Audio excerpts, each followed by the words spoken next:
Irmãos e irmãs, esta festa nos traz, nas leituras bíblicas, uma verdadeira ladainha do amor de Deus. Às vezes nós pensamos que o amor de Deus só se revelou no Novo Testamento. É conhecer muito mal o Antigo Testamento, muito mal. Eu sou apaixonado pelo Antigo Testamento porque ele que nos faz conhecer melhor o Novo Testamento. Escuta, hoje, na leitura que nossa irmã proclamou para nós do livro do Deuteronômio, se não é uma ladainha do coração de Deus. Escuta, vou ler apenas algumas palavras pinceladas, assim, dá vontade de tomar uma hora para deixar falar ao pé do nosso ouvido como ele pensa em nós e nos ama. Tu és um povo consagrado ao Senhor teu Deus. É assim que Deus olha para ti. O teu Deus te escolheu para seres o seu povo preferido. O Senhor se afeiçoou a vós e vos escolheu. Na verdade, sois o menor de todos os povos, mas o Senhor vos amou. Ele quis cumprir o juramento que fez. Foi por isso que o Senhor vos fez sair da escravidão e vos resgatou. Saberás, pois, que o Senhor teu Deus é o único Deus, um Deus fiel, que guarda a aliança e a misericórdia até 1000 gerações, para aqueles que o amam e observam seus mandamentos. Nem precisei comentar, só podia machucar.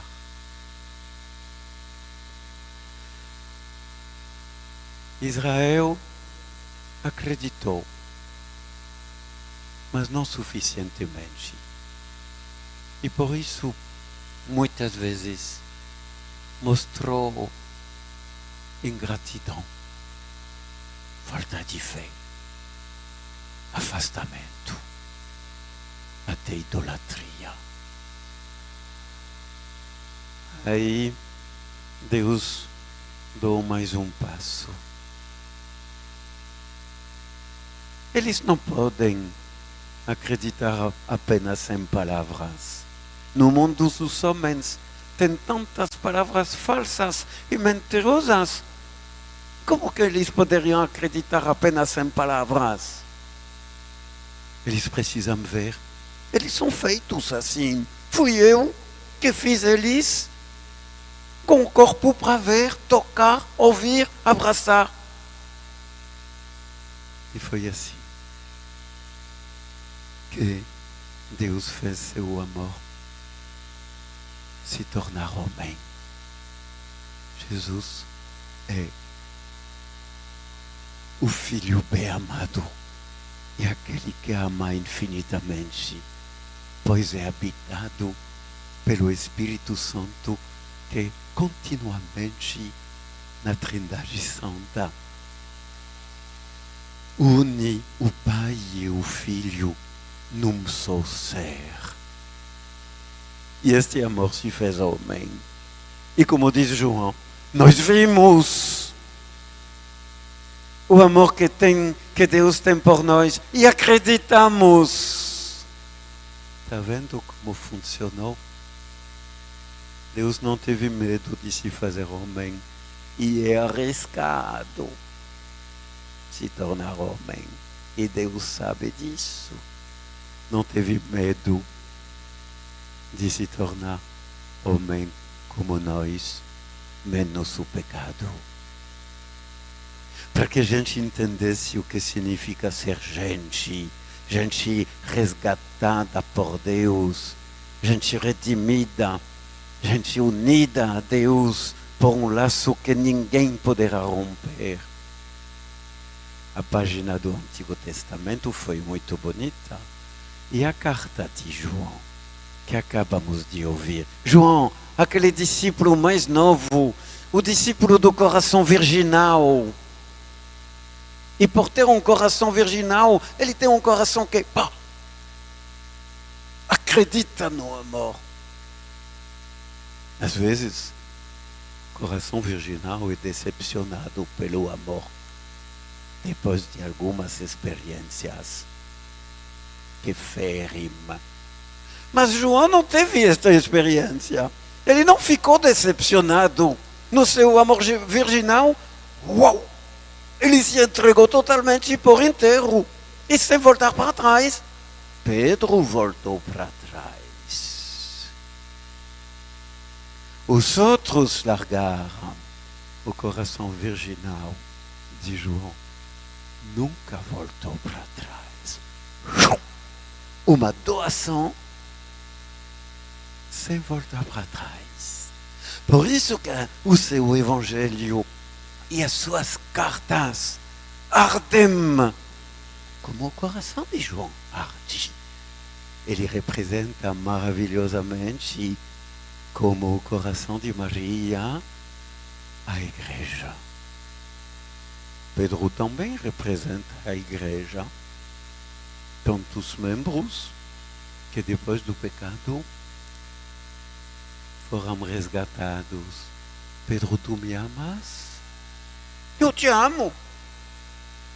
Seja o pastor das minhas ovelhas. Pedro, tu me amas de verdade? Senhor, tu sabes. Seja o pastor. Pedro, tu me amas mais do que todos. Senhor, tu sabes tudo. Tu sabes que eu te amo. Está entendendo? A igreja visível no coração de Maria, a igreja visível no coração de João, a igreja visível no coração de Pedro. E este único amor, aquele que falou no Antigo Testamento e que fala do alto da cruz: Pai, perdoa eles. Eles não sabem o que fazem. Eu vou te dar apenas 3, 4 palavras de João, escutados nesta manhã. Uma ladainha igual à do Antigo Testamento. É o mesmo coração que é contemplado, primeiro, só pelas palavras. Segundo, porque nós vimos o amor que Ele tem por nós e acreditamos nele. Escuta, caríssimos. É assim que Deus nos fala, caríssimos. O amor vem de Deus, e todo aquele que ama nasceu de Deus e conhece Deus. O amor vem de Deus me faz pensar em tantas casas vazias, abandonadas. As janelas e portas são fechadas, a luz de fora não pode mais entrar. E aos poucos, a casa de Monsenhor ficou assim durante um ano. E quando se falou da chegada dos seminaristas, fomos visitar a casa de Monsenhor. Que horror! Invadida pelo mato, pelas teias de aranha. Você tinha medo de botar o pé no chão. Encontramos até um gato seco, morto. Acho que a Secretaria de Educação tinha deixado aquele gato vivo, coitado. Só tinha um cadáver seco. Casa em que a luz não pode mais entrar. o amor vem de Deus. Se não o acolhemos dentro de nós, nos tornamos que nem a casa de Monsenhor depois de um ano só. Aí, cheia de insectos, de bichinhos, de mato, de tudo, de aranhas. Só que dentro do coração, essas coisas se chamam ignorância, ingratidão. Tudo me é devido. Degradação de todos os nossos relacionamentos humanos, a não ser com os cúmplices. O amor vem de Deus, não vem de nós. Foi preciso que Jesus o trouxesse para nós. Outra palavra. Deus enviou o seu Filho único para que tenhamos vida por meio dele. Significa que sem ele estávamos todos fritos. E tem alguém que fez essa experiência de maneira muito forte para ser manifestado a todos os séculos da igreja. Paulo, ele era habitado por desejos de morte e de violência, diz o livro dos Atos dos Apóstolos. Jesus veio, aquele homem, habitado pela violência e pelo desejo de morte, recebeu a vida por meio dele, se tornou o maior apóstolo de todos os tempos. Deus enviou o seu Filho único ao mundo para que tenhamos vida por meio dele. É para isso que celebramos a festa do Sagrado Coração. É para que compreendamos mais uma vez, talvez seja a 20ª vez, a 100ª vez, mas somos assim. Precisamos redescobrir a cada vez o amor de Deus por nós. Escuta, caríssimos, devemos amar-nos uns aos outros. Se nos amamos uns aos outros, Deus permanece conosco e seu amor é plenamente realizado entre nós. Todos e todas conhecemos pessoas que se entregaram a este amor mútuo. Eu gostaria apenas de citar um nome e todo mundo vai captar. É verdade. Manelão. Devemos amar-nos uns aos outros. Se nos amamos uns aos outros, Deus permanece conosco. Mais uma palavra de João. É Ele que nos deu o Espírito Santo. O Pai enviou o seu Filho como Salvador do mundo.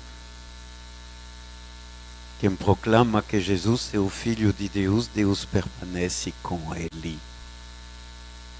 Aí também a gente poderia citar tantos nomes. Eu tenho vontade de citar Monsenhor Sebastião. Um homem habitado por esta consciência que Deus o envia, na sua humildade, na sua pequenez, na sua simplicidade. Mas tanto faz, é Deus que envia, e Deus está quem? Dentro daquele que ele envia. Então, Monsenhor Sebastião vai. A nossa igreja diocesana é uma noiva. Ela é muito bela. E precisamos urgentemente redescobrir a beleza de tantas pérolas. E muitas nem as conhecemos. E eu conheci uma pequenina parte dela. Mas quem proclama que Jesus é o Filho de Deus, Deus permanece com ele e ele com Deus. Eu termino porque Deus é amor. Quem permanece no amor, permanece com Deus e Deus permanece com Ele. Acho que isso é o ponto mais alto dos escritos do discípulo bem amado, do discípulo virginal. Deus é amor. Cristo é amor. A igreja é a esposa do amor. Por isso, ela pode vivenciá-lo em plenitude. O amor vem do esposo. Ela o recebe, o vivencia e o anuncia. Que Deus nos dê de verdade esta graça neste tempo de pandemia, em que tanta gente precisa sentir, escutar, ver o amor. Que Deus nos dê esta graça. Amém.